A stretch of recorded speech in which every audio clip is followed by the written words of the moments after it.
2025 akan menayangkan, melaksanakan Podcraft Digital Perdana di Inacraft 2025 yang hari ini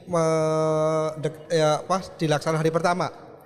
Juga informasi bahwa nama JCC yang dulu kita kenal sekarang berubah jadi JICC, Jakarta International Convention Center. Dan kita Inacraft menjadi event yang kedua di awal tahun 2025 yang menempati di JICC ini. Siang ini kami bersama tamu yang kebetulan jadi ikon di Inacraft 2025 dari pemerintah Provinsi Kota Jogja, Daerah Istimewa Yogyakarta. Kita akan mengangkat tema membangun jejak global dengan potensi dan produk premium DIY. Dengan pembicara Bapak Agus Priyono, beliau adalah Kepala Dinas Penanaman Modal dan Pelayanan Terpadu Satu Pintu DIY.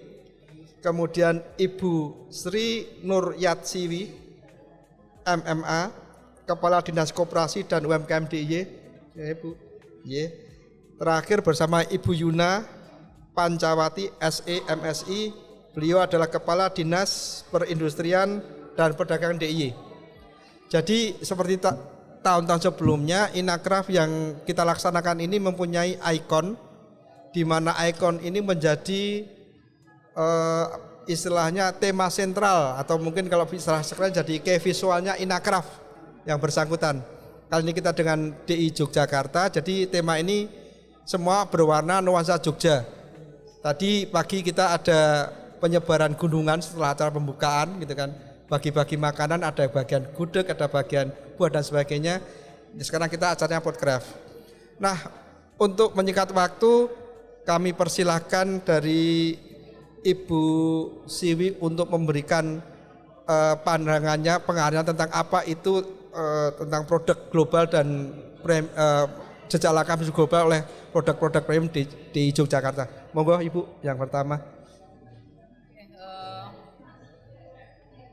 Matur nuwun. Jadi apa yang dimaknai dengan produk global atau produk dari pengusaha ya, tadi Pak Menteri bukan pelaku usaha tapi pengusaha. Pengusaha, ya.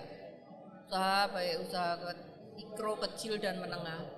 Kami memaknai apa yang memang menjadi produk atau karya para pengusaha ini sebetulnya kan menjadi salah satu proses ya, menjadi salah satu proses untuk memberikan kontribusi terhadap perekonomian yang ada di Indonesia. Itu yang utama adalah karena kan ujung-ujungnya adalah kesejahteraan masyarakat. Maka di dalam proses ini pasti tidak lepas, tidak tiba-tiba itu ada, tapi dari para pelaku usaha yang kami terima kasih hari yang momen yang sangat luar biasa di sini di tahun 2025 ini kan ikonnya Yogyakarta. Maka ini kan membuktikan kalau Yogyakarta ini sudah memang sudah pede ya. Kita kan harus pede ya. Kita harus, jadi pelaku usaha itu kan juga harus pede bersama-sama kalau kita itu memang mempunyai produk yang sudah sangat luar biasa. Yang saat luar biasa itu tidak bisa instan, tapi pasti melalui beberapa proses bagaimana SDM-nya, kompetensi dari SDM-nya, dari sisi produknya, dari bagaimana ini menjadi salah satunya strategi pemasarannya, dan tentunya tadi saya sudah muter-muter di sini juga bagaimana sebetulnya tidak hanya berhenti di sini aja di ruang ini, tapi ASEPI atau panitia ini sudah sangat luar biasa. Ekosistem yang dibutuhkan oleh masyarakat sudah dipenuhi di sini karena kan tidak hanya melihat produk bisa harus datang, tapi ternyata kita juga bisa online ya. Dari kan di sini juga bisa online. Jadi mengikuti dinamika terhadap kebutuhan dari pasar ini sudah diikuti oleh dari ASEPI ataupun kesiapan dari masyarakat. Tapi ASEPI tentunya juga tidak bisa sendiri tanpa dukungan dari para pelaku UMKM yang di sini adalah memang menjadi tugas kita bersama, karena pemerintah mempunyai tugas bagaimana regulasinya, bagaimana menyusun regulasi, dan kita juga afirmasi kepada siapa sih nantinya yang akan kita support, apa sih sebetulnya sekarang yang harus di-push, dan pemerintah juga tidak bisa langsung serta-merta sendiri gitu, tapi ada partisipasi dari seluruh pihak. Jadi kalau kami melihat terhadap apa sih sebetulnya pengusaha atau bagaimana produknya, ini menjadi salah satu rajutan dari seluruh aspek kalau seperti itu. Ya. Kemudian di Jogja sendiri kalau Ibu boleh cerita bagaimana sih pertumbuhan, karena setahu kita memang Jogja itu terkenal sebagai kota handicraft ya, dan juga saya pernah baca beberapa tahun lalu bahwa supporting Jogja Solo untuk kerajinan di Bali itu sampai diangkat di atas sekitar kurang lebih 30%, kan cukup gede. Jadi pas ketika Jogja gempa itu pun Bali merasakan dampaknya, nggak ada suplai barang-barang dari Jogja gitu Bu. Mungkin bisa kasih gambaran tentang produk dari Jogja teman-teman sendiri kan. Tadi kan ini Ibu cerita tentang supporting Inakraf buat UMKM. Nah saya pengen Ibu cerita tentang produk teman-teman di Jogja bagaimana aja. Gitu. Ya, maka produk dari teman-teman di Jogja ini yang sudah sebagian besar ada di sini ya. Ini kan Bu juga menjadi gambaran bagaimana perwakilan produk-produk di Jogja. Kalau saya secara ini menyampaikan ini sangat luar biasa, sudah mengikuti adaptasi terhadap kebutuhan dari pasar, karena ini kan kebutuhan dari pasar ini kan terus-menerus berubah ya. Sesuai lifestyle dari masyarakat juga diikuti. Jadi kalau kita bicara bagaimana produk dari Jogja, kata-kata yang singkat adalah kita bisa menjawab terhadap kebutuhan pasar. Artinya produk itu sudah memenuhi dari sisi kualitas dan kuantitasnya, maupun persyaratan-persyaratan yang yang memang dibutuhkan, karena kita legalitas itu penting. Legal. Bagaimana mereka kalau punya produk kayu mestinya ada SPLK-nya. Ini kan harus gitu, karena kita di dalam membangun ini kan nggak serta-merta kita memanfaatkan bahan baku. Kalau kita bicara handicraft, pasti kita juga melihat terhadap lingkungan. Masyarakat atau para pengusaha di Jogja ini sudah sangat luar biasa untuk memperhatikan bagaimana kebutuhan bahan baku ini juga tidak serta-merta langsung tapi kita juga ada pengembalian di sana, dan Jogja tidak bisa sendiri. Artinya di sini kita juga hadir bagaimana ini melting pot ya, pertemuan antara produsen, konsumen, dan kita juga melihat antar wilayah gitu. Karena kan mungkin kalau kita bicara rotan, di Jogja nggak ada rotan gitu, tapi mungkin di Kalimantan, maka di sini pun kita bisa ketemu di antar pemerintah atau mungkin antar mereka sendiri. Maka tadi kami matur, ini kita fungsinya regulasi, maka masyarakat sebetulnya apa sih sebetulnya masukannya kami. Jadi kalau tadi bagaimana produk di Jogja, pastinya produk di Jogja ini sudah sangat luar biasa, sudah tidak ini kalau saya menyampaikan ini sudah tidak diragukan lagi ya, tidak diragukan lagi. Bahkan sudah banyak produk-produk yang di Jogja ini tidak hanya di Indonesia dalam arti secara nasional, tapi juga sudah bisa masuk di skala internasional. Ya, terima kasih. Mungkin saya juga menarik di produk Inakraf ini, kita ada spesifik yang ibu-ibu Jepang ya. Mereka suka sekali membeli produk dari Kota Gede, bis artisan. Dan ternyata memang ke sini itu pasarnya memang ke Jepang ternyata gitu. Jadi tahun ini saya ngamati kemarin Oktober itu mereka bikin kalau dulu kan doanya. Ini yang saya lihat rame bis artisan, jadi kain rotan disambung dengan kulit gitu kan. Rame sekali. Tadi pagi saya juga sempat lihat serbu juga gitu Bu ya. Ya itu memang produk Jogja banyak yang bisa Jogja istimewa gitu ya. Nah oke, kami lanjutkan setelah kita punya gambar bahwa Jogja memenuhi semua yang ada, menjawab kebutuhan. Nah kita masuk ke Ibu Yuna tentang ini. Monggo persilakan Bu. Titik hubungnya di situ. Matur nuwun. Jadi kami kalau terkait dengan produk Daerah Istimewa Yogyakarta mungkin seperti yang tadi disampaikan oleh Bu Siwi begitu ya, kami ini mempunyai potensi yang sangat luar biasa begitu kan. Kami mempunyai sentra-sentra industri kerajinan menengah yang cukup luar biasa. yang menyebar di seluruh kabupaten kota, sehingga produk-produk unggulan yang ada di daerah istimewa Yogyakarta ini kita dorong untuk bisa kita ikut promosikan di dalam Inakraf ini. Apalagi saat ini kita sebagai ikon Inakraf begitu kan Pak Aziz. Dan kalau melihat potensi buyersnya ini tadi pagi aja cukup luar biasa. Kami tadi melihat pada saat pembukaan sudah antre pukul 7 itu sudah mulai antre gitu kan Pak. Sehingga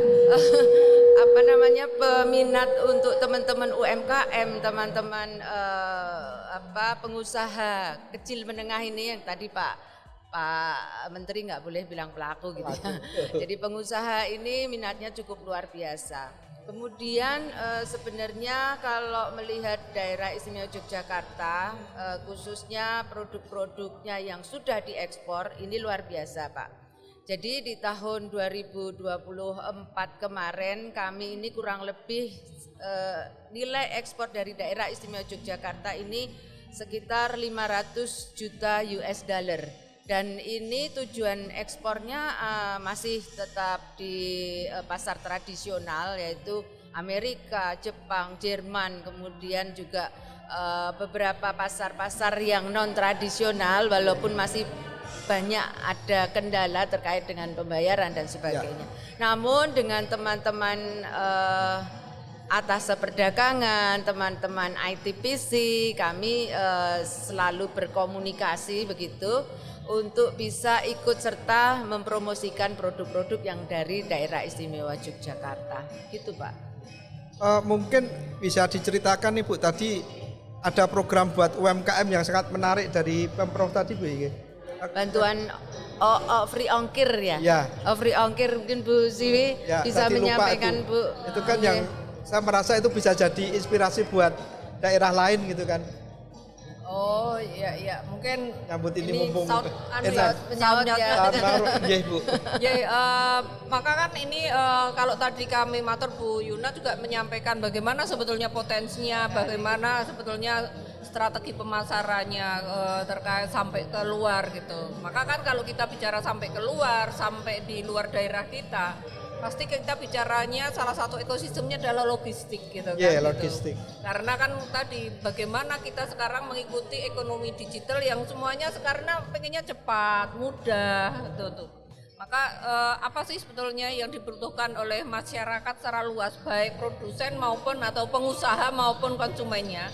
Saat kita itu juga mungkin strategi pemasarannya melalui online, pasti kita bicara ada biaya logistiknya atau biaya pengiriman. Maka Pemda DIY melalui dana keistimewaan kita ada free ongkir gitu. Free ongkir itu adalah lebih ke subsidi lah atau memberikan sebuah kontribusi dari Pemda DIY kepada para pelaku usaha untuk memberikan keringanan untuk biaya kirim.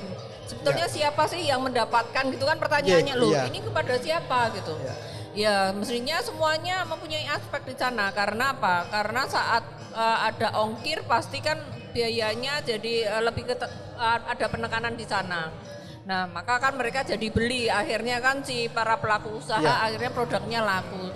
Si konsumen ini kan juga mendapatkan barang atau produk dengan mudah dan murah gitu. Dan mungkin karena sekarang kan juga aktivitas masyarakat yang sudah sangat luar biasa karena kesibukan, tapi produk Jogja sudah bisa sampai ke rumah, sampai ke tempatnya tanpa meninggalkan aktivitas mereka yang mungkin dalam kesibukan. Nah ini menjadi salah satu strategi pemasaran dari Pemda DIY yang disupport melalui dana keistimewaan. Ya berkenaan dengan produsen nanti ekspornya nyon sewu. Ekspor ke luar negeri paling banyak napa menjadi Ibu? Kalau ekspor ke luar negeri ini untuk produk unggulannya adalah mebel Pak. Oh mebel. Setelah mebel tekstil, kemudian ada kerajinan, kemudian kerajinan itu ada macam-macam, ada kerajinan kayu, bambu, perak, kerajinan tekstil dan sebagainya. Dan ini pasar tujuan utamanya memang di Amerika Serikat. Nah nanti tentunya dengan adanya Pak Agus ini hubungan kerjasama antar negara, terutama Republik Indonesia, terutama khususnya dari Yogyakarta sampai dengan ke negara tujuan ini bisa lebih erat lagi sehingga produk-produk dari Yogyakarta juga bisa diekspor ke sana gitu. Oke, sekarang pindah ke Pak Kus. Tadi kan Bu Siwi tentang produk UMKM, Bu Yuna cerita tentang besaran yang keluar gitu. Nah sekarang dengan investasi yang di sini pripun Pak? Karena saya dulu merasakan, saya dulu pernah ekspor Pak tahun 2004 sampai 7 saya ke Australia, ya sama kita keliling Jeporo itu ya rata-rata orang asingnya cuma sekedar pesen, tapi mereka juga nggak nguri-ngurinya yang di sini gitu, sekedar pesen aja. Nah. Karena kan mereka digalakkan coba ikut investasi gitu. Nah, mungkin bisa diceritakan profil investasi di Jogja gitu ya. Jadi tadi Bu Siwi sudah menceritakan bagaimana UMKM Jogja yang kualitas tinggi, guna menyinggung aspek bagaimana ekspor DIY. Kami dari Dinas Penanaman Modal Pelayanan Terpadu Satu Pintu tentu juga sama-sama ini tanggung jawab bersama bagaimana supaya UMKM DIY utamanya di bidang kerajinan bisa mengglobal sesuai dengan tema. Tentu kami pertama dari segi aspek perizinan, kami tentu memfasilitasi para pengusaha agar mereka mempunyai aspek legalitas. Namanya sekarang nomor induk berusaha. NIB. Ya. Jadi alhamdulillah sampai saat ini ada sekitar 218.000 dari 341.000 pengusaha yang ada di. Jadi ini sekitar 65%. Ini jauh persentasinya jauh di atas nasional. Oh, nasional berapa Pak? Nasional sekitar 11 juta Pak. Waduh. 11 juta per 64 juta, itu baru sekian persen gitu ya. Ini penting tentunya karena tujuannya kita ingin supaya UMKM DIY itu tidak hanya jago kandang tapi juga bisa berorientasi keluar gitu ya. Kemudian yang kedua tentu dari aspek investasi. Investasi yang masuk ke DIY memang kami akui sebagian besar 85% adalah PMDN. Oke. Masih pemanah modal dalam negeri. 15%-nya adalah investasi asing. Gitu ya. Dan sebagian besar itu adalah investasi untuk sektor transportasi, transportasi dan telekomunikasi. Gitu ya. Kos-kosan itu masuk apa Pak? Nah, kos-kosan itu masuk nanti unsur apa itu ya, jasa gitu ya. Jadi dari sektor seperti kerajinan memang masih urutannya sekian gitu ya. Namun mengapa kok angkanya itu belum signifikan? Karena secara aturannya investasi, pencatatan investasi itu memang yang wajib lapor itu yang di atas 1 miliar. Kebetulan UMKM itu kan rata-rata di bawah 1 miliar, jadi tidak ada kewajiban untuk melaporkan. Tapi kalau itu saya kira ditotalkan tentu meskipun dia tidak ada 1 miliar, tapi kan jumlahnya banyak Pak. Iya. Nah, faktor kali. Sebetulnya sudah kami sampaikan ke BKPM, DIY sebetulnya minta ada kekhususan karena kami terus terang tidak punya lahan yang luas. Iya. Investasi yang masuk bukan skala global gitu ya. Kami tidak punya kawasan industri. Akhirnya kan industri yang sifatnya kecil. Tapi tidak ada kewajiban lapor. Kira-kira seperti itu. Itu dari aspek investasi. Tentu kami senantiasa berupaya untuk menarik, mengupayakan. Kami ada kajian potensi investasi termasuk masalah kerajinan. Kalau monggo, kalau siapa saja yang investasi di Jogja ada potensi investasinya. Kemudian yang lain tadi disampaikan oleh Bu Yuna, tentu kami ini juga menangani namanya kerjasama luar negeri. Jadi kami juga bersama-sama dengan Bu Siwi, Bu Yuna untuk mengupayakan bagaimana produk-produk DIY itu bisa tidak hanya di Indonesia tapi juga bisa dipasarkan di luar negeri. Alhamdulillah kita sudah menyusun 50 produk unggulan. 50 produk unggulan sekitar 95%-nya adalah UMKM. Ini sudah dikurasi sama-sama Bu Yuna, Bu Siwi sudah kita sampaikan ke semua perwakilan Republik Indonesia. Mudah-mudahan dengan bekal 50 tadi ya. Nah, produk unggulan itu mereka mempromosikan kepada mitra-mitra kerja dan mereka termasuk kemarin saya sampaikan di press conference mungkin ke depan supaya Inacraft itu lebih optimal, saya kira harus sejak awal itu ada koordinasi yang baik dengan Kementerian Perdagangan juga dengan Kementerian Luar Negeri sehingga para pembeli pengusaha yang dari luar tidak hanya yang ada di sekitar Indonesia tapi juga dari kawasan-kawasan lain di seluruh dunia. Itu mungkin Bapak. Ya. Pengen nanya sih Pak, kalau ada mengapa orang harus pilih investasi di Jogja itu apa Pak? Saya pengen nanya. Pak, apa sih yang bikin Jogja harus investasi jangan ke yang lain, ke Jogja aja? Ya, kira-kira nopo Pak? Kalau ada pertanyaan seperti itu jawabannya? Saya kira jawabannya akan beberapa pertimbangan mengapa seorang investasi.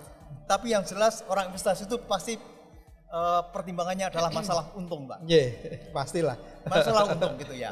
Tentu mengapa salah satu pertimbangannya itu, kedua tentu secara politis saya kira Jogja itu sangat stabil, sangat demokratis, memberikan. Oh ya, kita nggak ada pilgubnya soalnya ya. Pilgub, sehingga relatif lebih stabil dibanding daerah lain. Tentu aspek wisatawan di Jogja ini juga wisata. Satu pertimbangan. Artinya ada pasar. Punya laut dan punya gunung. Betul. Gitu kan, Potensi pariwisata juga bagus. Alhamdulillah sekarang bandara YIA termasuk bandara internasional ya. Bandara yang yang direkomendasikan. Jadi sekarang tidak hanya mencakup kawasan Jogja tapi Jawa Tengah dan sekitarnya juga menjadikan YIA sebagai bandara internasional.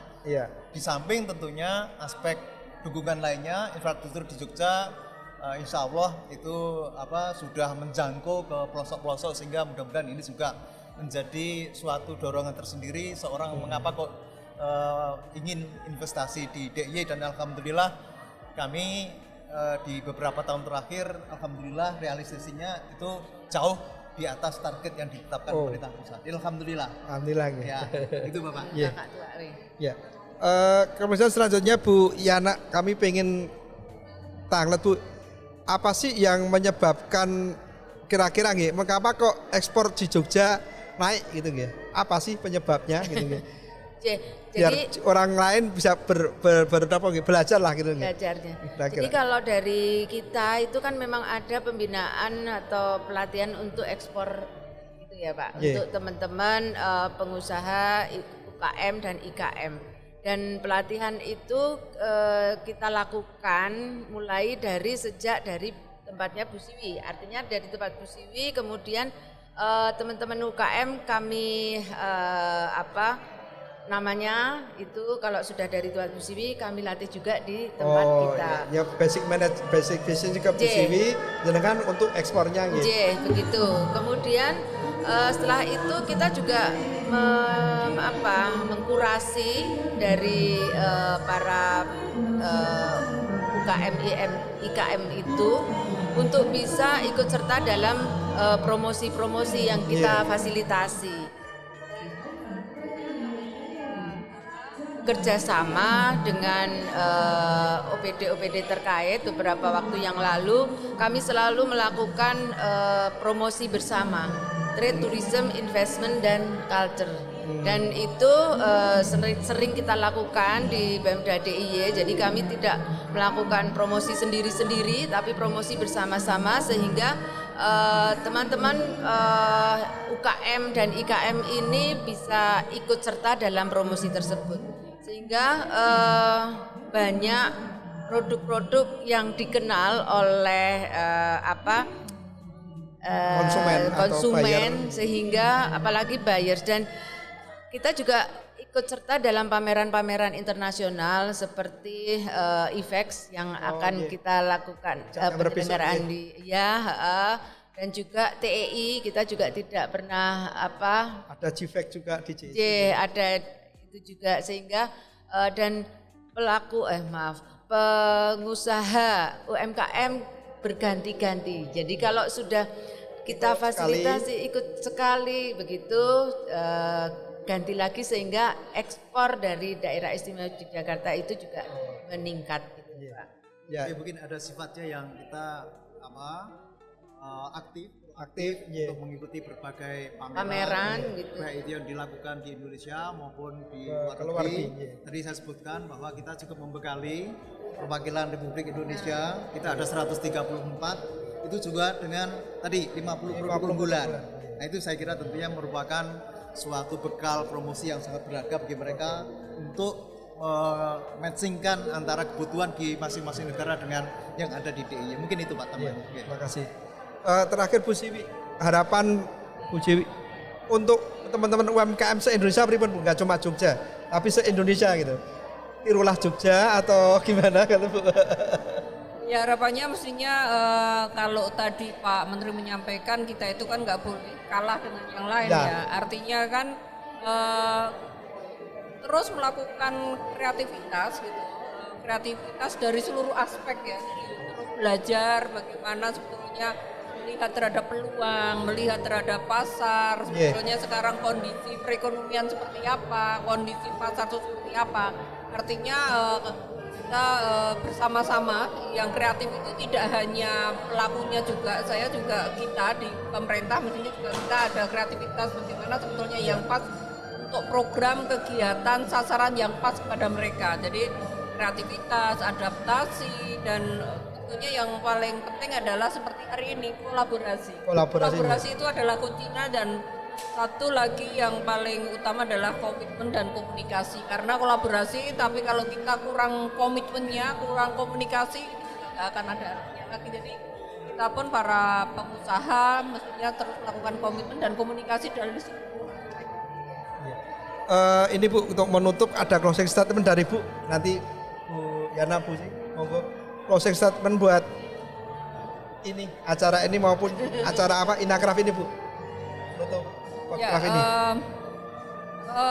Apa ya, closing statementnya mestinya mari kita bersama-sama, karena pasar itu bukan hanya dari satu pihak tapi harus dua arah gitu. Jadi kan itu dua arah, baik dari pengusahanya, dari traffic pengunjung ini kan juga kalau di sini pastinya dari penyelenggara gitu, juga nantinya akan tempat ini dibuat senyaman mungkin, senyaman mungkin dari seluruh masyarakat. Dan yang paling penting mari bersama-sama kita bangga terhadap buatan Indonesia, bangga terhadap buatan Jogja. Nah ini yang paling penting seperti itu. Maka saya yakin dengan kekuatan saling bersinergi dengan merajut bersama-sama ini akan menjadikan kontribusi terhadap perekonomian di Indonesia yang sangat luar biasa. Monggo Bu Yuna, nanti Pak Agus. Matur nuwun. Dan kalau dari kami ini tentunya Inakraf yang sudah berusia 25 tahun ini itu sudah dewasa begitu ya. Artinya mendewasakan para pengusaha agar industri itu kuat, kemudian perdagangan itu maju sehingga masyarakat sejahtera. Itu saja Pak. Pak Agus monggo. Jogja sangat potensial dalam rangka untuk di bidang kerajinan. Jadi kami sangat terbuka Bapak Ibu pengusaha yang ingin berusaha, membuka usaha, meluangkan usahanya di Yogyakarta, tentu kami akan sangat membantu, akan fasilitasi terutama di bidang perizinan. Ya, demikian tadi podcast kita tentang bagaimana Jogja membangun sebuah produk lokal menjadi go internasional gitu. Jadi dari dinas koperasi membina mereka dengan dasar bisnis, ketika udah mulai agak mapan dilempar ke perindustrian, mereka kasih pengajaran tentang ekspor, kemudian bersama dengan badan penanaman modal untuk menggerakkan dunia kerja ini. Demikian tadi teman-teman sekalian, kami dari tim Inakraf Podcast Inakraf 2025 mengucapkan terima kasih atas perhatiannya, dan kita akan bertemu lagi di Digikraf selanjutnya. Terima kasih. Selamat siang.